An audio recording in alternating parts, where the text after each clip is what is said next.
सबके ज्ञाता तथा समस्त औषधियों के औषध हैं। भगवान शिव ने सबसे पहले अपने वार की रचना की जो आरोग्य प्रदान करने वाला है।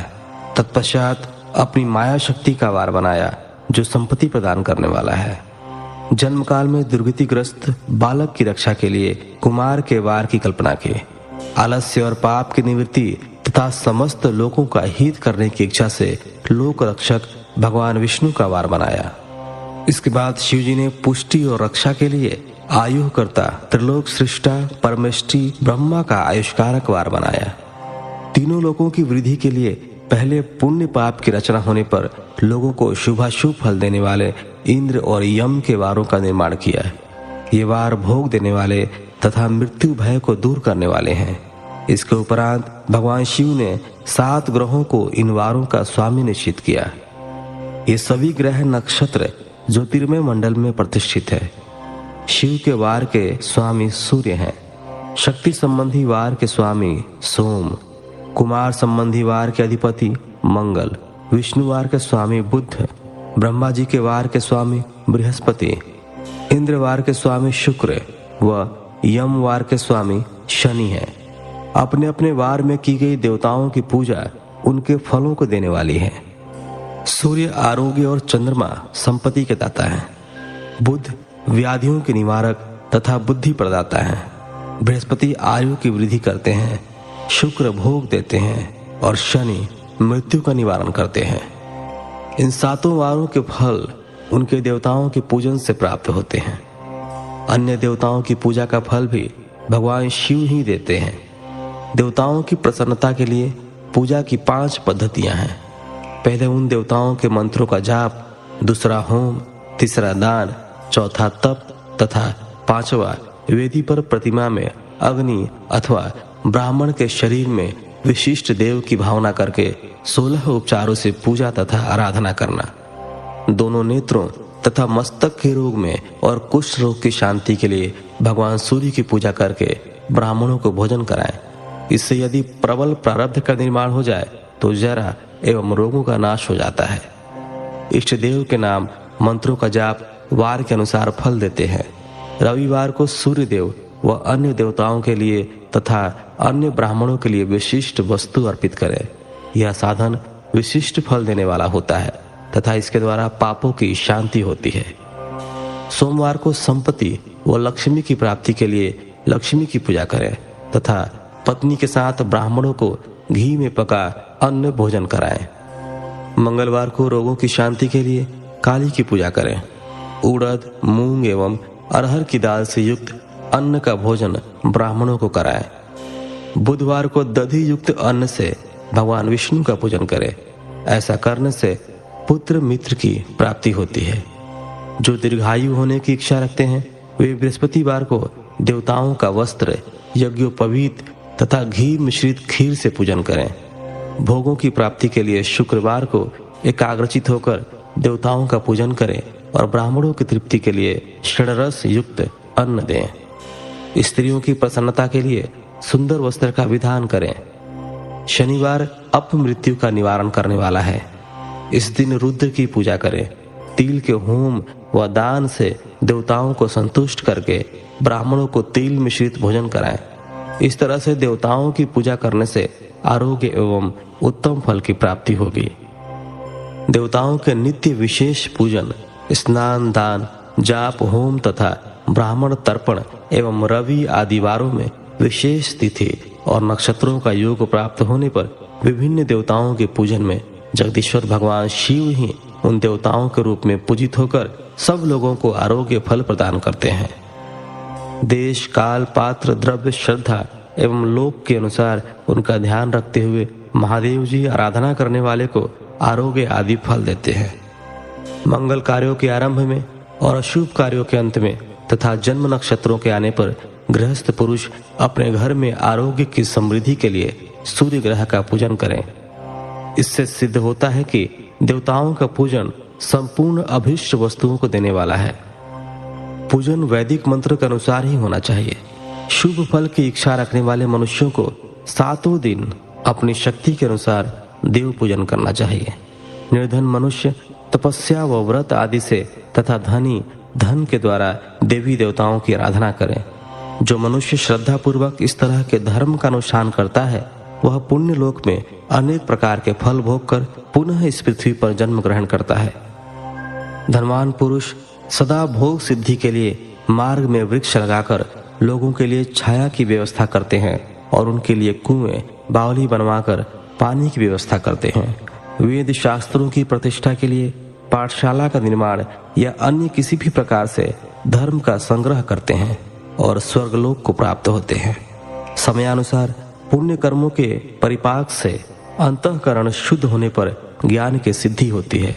द्विजो, इस अध्याय को जो सुनता पढ़ता अथवा सुनने की व्यवस्था करता है उसे देव यज्ञ का फल प्राप्त होता है। 15वां अध्याय, देश, काल, पात्र और दान का विचार। ऋषियों ने कहा, समस्त पदार्थों के ज्ञाताओं में श्रेष्ठ सूत जी हमसे देश, काल और दान का वर्णन करें। देश का वर्णन। सूत जी बोले, अपने घर में किया देव यज्ञ शुद्ध गृह के फल को देने वाला है। गौशाला का स्थान घर में किए गए देव यज्ञ से 10 गुना, जबकि जलाशय का तट गौशाला से 10 गुना है। एवं जहाँ तुलसी, बेल और पीपल वृक्ष का मूल हो वह स्थान जलाशय तट से भी 10 गुना महत्व देने वाला है। देवालय उससे भी अधिक महत्व रखता है। देवालय से 10 गुना महत्व रखता है तीर्थ भूमि का तट। उससे भी श्रेष्ठ है नदी का किनारा तथा उसका 10 गुना उत्कृष्ट है तीर्थ नदी का तट। इससे भी अधिक महत्व रखने वाला है सप्त गंगा का तट, जिसमें गंगा, गोदावरी, कावेरी, ताम्रपर्णी, सिंधु, सरयू और रेवा नदियां आती हैं। इससे भी 10 गुना अधिक फल समुद्र का तट और उससे भी 10 गुना अधिक फल पर्वत चोटी पर पूजा करने से होता है। और सबसे अधिक महत्व का स्थान वह होता है जहां मन रम जाए। काल का वर्णन। सतयुग में यज्ञ, दान आदि से संपूर्ण फलों की प्राप्ति होती है। त्रेता में तिहाई, द्वापर में आधा, कलयुग में इससे भी कम फल प्राप्त होता है। परंतु शुद्ध हृदय से किया गया पूजन फल देने वाला होता है। इससे 10 गुना फल सूर्य संक्रांति के दिन, उससे 10 गुना अधिक फल तुला और मेष की संक्रांति में तथा चंद्र ग्रहण में उससे भी 10 गुना फल मिलता है। सूर्य ग्रहण में उससे भी 10 गुना अधिक फल प्राप्त होता है। महापुरुषों के साथ में वह काल करोड़ों सूर्य ग्रहण के समान पावन है, ऐसा ज्ञानी पुरुष मानते हैं। पात्र वर्णन। तपोनिष्ठ योगी और ज्ञान निष्ठ योगी पूजा के पात्र होते हैं, क्योंकि ये पापों के नाश के कारण होते हैं। जिस ब्राह्मण ने 24 लाख गायत्री का जाप कर लिया हो वह भी पूजा का पात्र है। वह संपूर्ण काल और भोग का दाता है। गायत्री के जाप से शुद्ध हुआ ब्राह्मण परम पवित्र है। इसलिए दान, जप, होम और पूजा सभी कर्मों के लिए वही शुद्ध पात्र है। स्त्री या पुरुष जो भी भूखा हो वही अन्नदान का पात्र है। जिसे जिस वस्तु की इच्छा हो उसे वह वस्तु बिना मांगे ही दे दी जाए तो दाता को उस दान का पूरा फल प्राप्त होता है। याचना करने के बाद दिया गया दान आधा ही फल देता है। सेवक को दिया दान चौथाई फल देने वाला होता है। दीन ब्राह्मण को दिए गए धन का दान दाता को इस भूतल पर 10 वर्षों तक भोग प्रदान करने वाला है। वेदवेता को दान देने पर वह स्वर्गलोक में देवताओं के वर्ष से 10 वर्षों तक दिव्य भोग देने वाला है।